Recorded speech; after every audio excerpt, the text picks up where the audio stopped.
प्यार लाल रे प्यार लाल रे से আমার प्यार लाल रे আমার প্রেমের ফাঁদে ফেসে যাবে যে মাল রে সে আমার प्यार लाल रे प्यार लाल रे से আমার प्यार लाल रे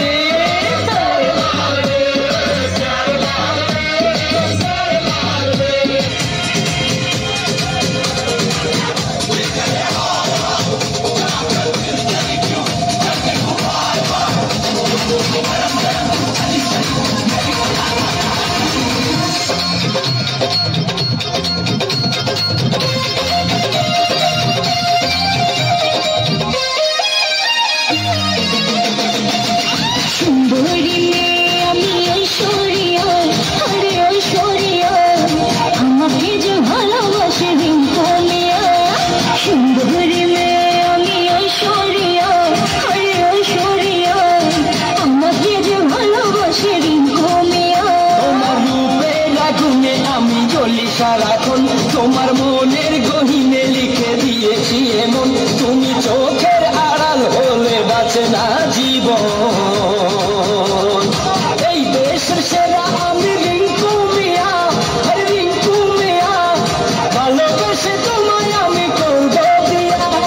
রূপের রানী আমি ঐশ্বরিয়া হরে ঐশ্বরিয়া আমাকে যে ভালোবাসে রিঙ্কু মিয়া लगे मिजाज आज सही नहीं है महल मठाई तो दही नहीं है लगे मिजाज आज सही नहीं है महल मठाई तो दही नहीं है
Suave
কেরানীগঞ্জ, ঢাকা। ডিজে আকাশ খানের সহযোগিতায়